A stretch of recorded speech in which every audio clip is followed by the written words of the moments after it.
দিনে আমি প্রথমেই বিশ্ব কূটনীতিতে যেসব নারী অংশগ্রহণ করেছেন, আমাদের পথ নির্দেশনা দিয়েছেন এবং এখনো দিয়ে চলেছেন, তাদের সবার প্রতি সম্মান এবং কৃতজ্ঞতা এবং শ্রদ্ধা প্রদর্শন করছি। আমি আমার নিজের দক্ষতা, মেধা এবং যোগ্যতা দিয়েই আমি আমার এই জগতে আমি আমার নিজের দেশে প্রতিনিধিত্ব করতে চাই। এই সাথে আমি মনে করি যে একটি টেকসই, একটি সমতা এবং ন্যায়সঙ্গত পৃথিবী গঠনে কূটনীতিতে নারীর অবদানের কোনো বিকল্প নেই এবং যেসব নারীরা এই দায়িত্বগুলো অক্লান্ত পরিশ্রমের সাথে নিষ্ঠার সাথে পালন করে যাচ্ছেন, আমি তাদের সবাইকে আজকের এই আন্তর্জাতিক নারী কূটনীতি দিবসের শুভেচ্ছা জানাই। International day for women in diplomacy এটা অত্যন্ত গুরুত্বপূর্ণ, কারণ এটা খুব পাওয়ারফুল একটা রিমাইন্ডার যে নারীরা কূটনৈতিক অঙ্গনে কতটা অর্জন করেছে এবং এখনও তাদের কতটা পথ যাওয়া বাকি, বিশেষ করে এইরকম একটি মেল ডোমিনেটেড ফিল্ডে যেখানে নারীর অংশগ্রহণ অত্যন্ত কম, সেখানে ঠিক তারা কতটা চ্যালেঞ্জ গ্রহণ করে ঠিক they ensure their rightful place at the table.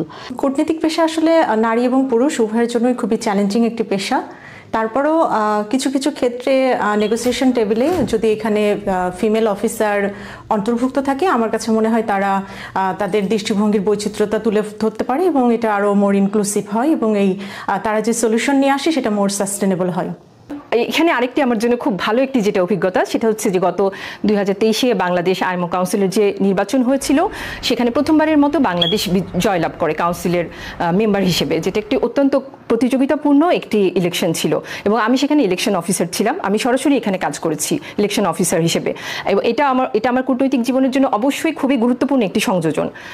কূটনীতিকে আমার পেশা হিসেবে বেছে নেওয়ার পিছনে অলওয়েজ আমার ড্রিম ছিল আমার কান্ট্রিকে সার্ভ করা একটি বিস্তৃত প্ল্যাটফর্মে, সেটা বিয়ন্ড দ্য বর্ডার। আমি আমার লাল সবুজ পতাকাকে বিশ্বের দরবারে প্রতিনিধিত্ব করতে পারি এবং এখানে to promote piece and cooperation I can work to shape this world a better place. আমার পরিবারের সবাই একটা সময় চাকরি করতেন, কেউ সরকারি চাকরি, কেউ বেসরকারি চাকরি। সুতরাং চাকরি সংক্রান্ত কোনো কিছু করব ভবিষ্যতে এটাই মাথায় ছিল। তো বাবা যেহেতু সরকারি চাকরি করতেন, তাদের সহকর্মীদের কাছ থেকে শুনেছি, তাদের বিদেশে থাকবার অভিজ্ঞতার কথা জেনেছি, তো একটা আগ্রহ তৈরি হয়েছিল। আর আমার কাছে মনে হয়েছে যে বিদেশের মাটিতে বাংলাদেশের পতাকা তুলে ধরার মধ্যে একটা বিশাল সম্মান এবং আবেগের একটা বিষয় রয়েছে। আন্তর্জাতিক সম্পর্ক বরাবরই আমার খুব আগ্রহের বিষয় ছিল।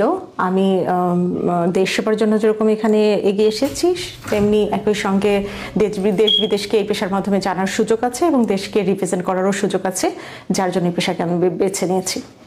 তো আমি যখন প্রথম কূটনীতিতে আসি বা আমাকে যখন মনোনীত করা হয়, তখন আমার বাবার সহকর্মীরা বলেছিলেন যে তোমার মেয়েকে বলো যে অন্য কোনো পেশা বেছে নিতে, কারণ এটা খুব ডিম্যান্ডিং একটা পেশা, এখানে সে টিকতে পারবে না। তো আমার মা বলেছিলেন যে ঠিক আছে, দেখা যাক কি হয়। তো যদি সেটা মনে করি, তো দেখতে দেখতে প্রায় 30 বছর হয়ে গেল এই পেশাতে। তো বিভিন্ন চ্যালেঞ্জের মধ্যে দিয়ে গেছি, অনেক প্রতিকূলতার সম্মুখীন হতে হয়েছে। কোনোটা ভালোভাবে সেটা মোকাবেলা করতে পেরেছি, কোনোটা হয়তো অত ভালোভাবে পারিনি। তো আমার কাছে আমার যদি সার্বিক অভিজ্ঞতার কথা বলেন নারী কূটনীতিক হিসাবে, আমি বলবো যে এটা খুবই আনন্দদায়ক এবং রোমাঞ্চকর এবং চ্যালেঞ্জিং একটা অভিজ্ঞতা ছিল।